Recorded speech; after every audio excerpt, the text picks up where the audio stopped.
Hello student, स्वागत है आप सभी का हमारे यूट्यूब चैनल पर जिसका नाम है सौरभ क्लासेस। आज मैं एमए सेमेस्टर 1 के पेपर CC1 जो हमारा दूसरा पेपर है इसके काफ़ी महत्वपूर्ण विषय असीरिया के धार्मिक विश्वास के साथ उपस्थित हुआ हूँ। असीरिया के धर्म तथा दर्शन पर भी बेबीलोन की स्थायी छाप पड़ी। उनका धर्म तो हर बिंदु पर बेबीलोन से अनुप्राणित था। असीरिया ने अपने धार्मिक विश्वास को युद्ध के धरातल पर संशोधन अवश्य कर लिया था। सैनिक आदर्श अप्राणित होने के कारण असीरी सभ्यता में धर्म का अत्यधिक महत्व नहीं था, पर अनिष्ट के भय से यहाँ के नागरिक भूत प्रेतों में विश्वास करते थे। बेबीलोन वासियों की तरह असीरिया के निवासी भी बहुदेववादी थे। उसका प्रधान तथा सर्वाधिक शक्तिशाली देवता अशुर था। अशुर का अर्थ शुभ चिंतक होता है। इसी देवता के नाम पर असीरिया की पहली राजधानी का नामकरण हुआ था।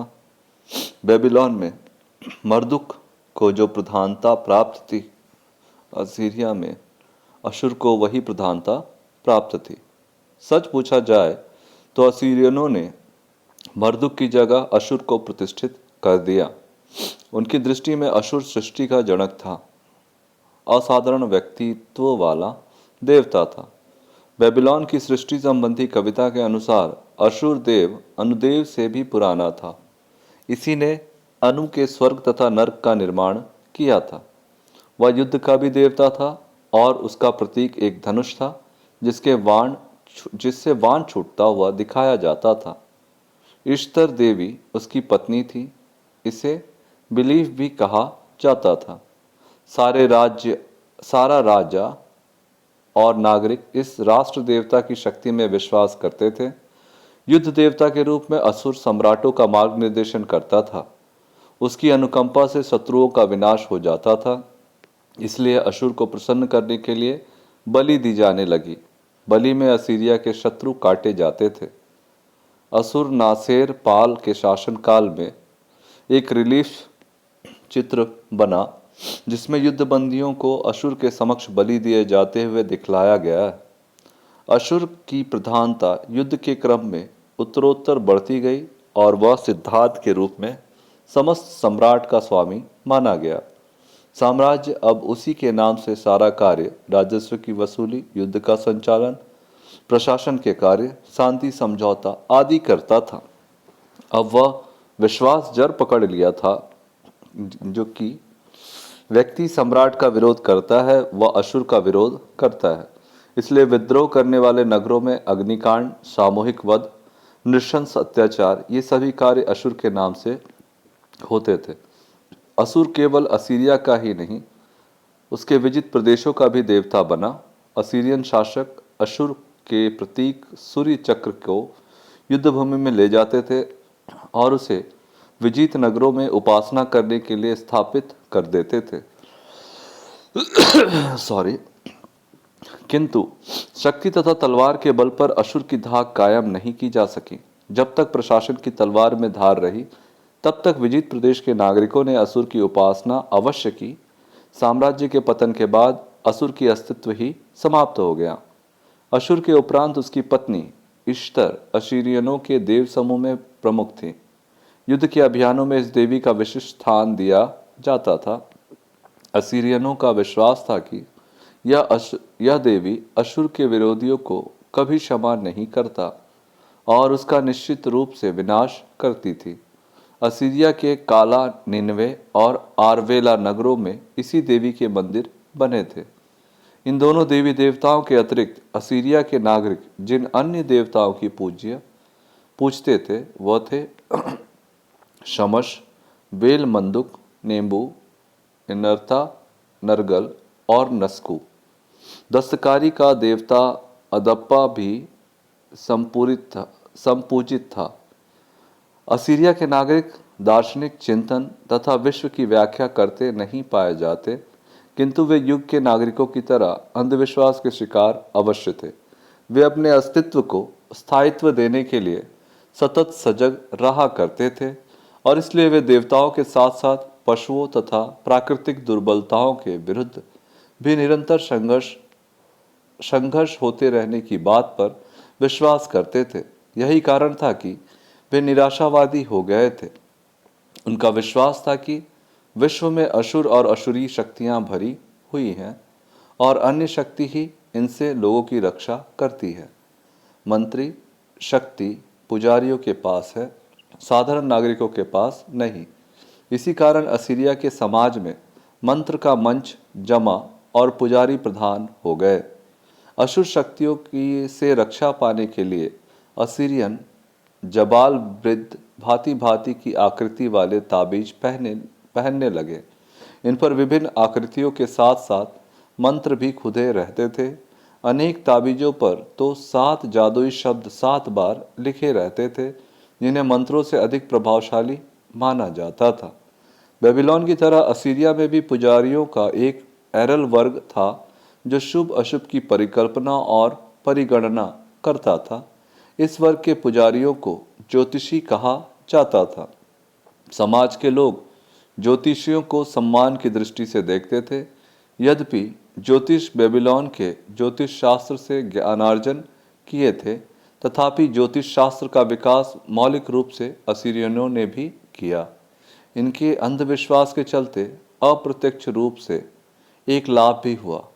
इससे उनको खगोल विद्या विषयक तथ्य संग्रहण करने की आवश्यकता पड़ी, जिनसे कालांतर में विशुद्ध विज्ञान की प्रगति में सहायता मिली। असूरिया के लोग परलोकवादी भी थे। किसी परलोक के संबंध में इनकी कल्पना और चिंतन अस्पष्ट है। उनका विश्वास था कि मरने के पश्चात आत्मा अज्ञात नामक राक्षसी द्वारा नेरगा नामक लोक में जाती है। इस लोक के गहन अंधकार में पहुंचकर आत्मा की परीक्षा देनी पड़ती है। यदि वह कुकर्मी सिद्ध होती है तो उसे भीषण और कठिन यातनाओं का सामना करना पड़ता है। इन यातनाओं से उसे तभी मुक्ति मिल सकती है जब उसे स्वर्गिक जल की प्राप्ति हो जाए, किंतु इस जल का एक बूंद पाना भी अति मुश्किल था। असीरियावासी निराशावादी थे तथा प्रथम सहस्त्राब्दी ईसा पूर्व से भी उनमें निराशा का आगमन होना आरंभ हो गया था। उनकी निराशावादी भावना का वर्णन निराशावादी स्वामी तथा दास का संवाद नामक कृति में मिलता है। इसमें यह वर्णित है कि श्रेष्ठ जीवन का अस्तित्व ही संदेहास्पद है। यह संवाद काफी लंबा है, किंतु उसका कथानक सरस है। इसमें एक दास अपने स्वामी से यह कहता है कि वह एक विशेष कार्य करना चाहता है। कार्य को अच्छा बताकर उसे संपन्न करने के लिए प्रोत्साहित करता है, किंतु तभी स्वामी उस कार्य को ना करने की इच्छा व्यक्त करता है। दास तत्क्षण उस कार्य के बुरे पक्ष को स्पष्ट करके उसमें ना करने के विषय में सहमति प्रकट करता है। संवाद के इस क्रम में प्रेम, दया, द्वेष, भक्ति आदि अनेक बातों पर विचार किया गया है और तब यह निष्कर्ष निकाला गया है कि इनमें कोई भी कार्य अपने आप में शुभ अथवा अशुभ नहीं है। जीवन के सभी चर्चित मूल्य व्यर्थ है। स्पष्ट है कि असीरिया में शंकावाद ने घर कर लिया था। इस कारण वहां अनवरत चलते युद्ध तथा नागरिकों पर किए जाने वाले अत्याचार थे। असीरिया में मंदिर बने थे और उनकी निर्माण शैली सुमेर तथा अक्काद के मंदिरों की निर्माण शैली से मिलती जुलती थी। यहाँ का पुरोहित वर्ग भी उनके पुरोहित वर्ग की सदृशता रखता था। पुरोहित के 3 वर्ग थे। प्रथम वर्ग के पुरोहित वे थे जो मनुष्य तथा निर्जीव पदार्थों को मंत्रों तथा जादू टोने के जरिए निरोग किया करते थे। दूसरे वर्ग में वे पुरोहित थे जो प्राकृतिक दृश्यों में देवताओं की इच्छा का अध्ययन किया करते थे। तीसरे वर्ग के पुरोहित मंदिरों में गायक तथा सेवक का काम किया करते थे। पुरोहितों में औरतें भी शामिल थे, किंतु बेबीलोन की तरह यहाँ उनकी संख्या कम थी। असीरिया के धार्मिक जीवन में राजा को प्रधान स्थान प्राप्त था। पुरोहित की तरह उसे धर्म में अपनी भूमिका भी निभानी पड़ती थी। असीरिया के लोग राजा को देवताओं का प्रतिनिधि मानते थे। उनका विश्वास था कि राजा देवताओं की इच्छा के अनुसार ही शासन करते हैं। राजा का प्रधान कार्य था न्याय करना और सवालों के दुर्बलों की रक्षा करना। जो लोग असुर देवता का निरादर करते थे, उन्हें भी दंड देना राजा का ही काम था। राजा अशुर बेनीपाल ने ऐसे लोगों को कठोर दंड दिया था। राष्ट्र के पुरोहित के रूप में देवताओं की पूजा अर्चना करने का काम भी राजा ही करता था। राजा ईश्वर को अर्घ देते राजमहल की नक्काशी की चित्रों में दिखलाया गया है। देवताओं और एवं मंदिरों की सेवा में उपहार तथा बलि के सामान भेजे जाते थे। दास और यदा कदा शिशु भी देवताओं के समक्ष बलि दिए जाते थे। विजय कार्य की सफलता के बाद राजा लूट के माल का एक भाग देवताओं की पूजा तथा देवालयों की सुरक्षा और साज सज्जा के लिए अलग कर देता था और उन्हें पुजारियों के पास भेज देता था। जन नागरिक भी जमीन, दास और बच्चों का समर्पण देवताओं के लिए किया करते थे। ऐसा विश्वास किया जाता था कि प्रसन्नता पर ही लोगों की दीर्घ एवं जीवन प्राप्त होता है। असीरिया के धर्म का प्रभाव साम्राज्य के पतन के बाद जरथुस्त्र के धर्म पर पड़ा। ईरान के जरथुस्त्र धर्म का प्रतीक पंखयुक्त चक्र अह्यूर मजदा यानी ईरान का देवता का भी प्रतीक चिन्ह बना। असीरियाई धर्म की कुछ धार्मिक विधियां, प्रचलित परंपरा तथा अर्चना के नियम भी ईरानियों ने अपनाए। निष्कर्ष में देखेंगे, संक्षिप्त में असीरी धर्म कठोर था, धर्मोन्माद से भरा था और इसके विवाद के अनेक स्थल थे। बेबीलोन के धर्म में ये बातें नहीं थी। धर्म के इस उन्माद एवं अंधविश्वास के कारण ही असीरिया के नागरिक क्रूर एवं कठोर हो गए थे। तो आज के लिए बस इतना ही। धन्यवाद।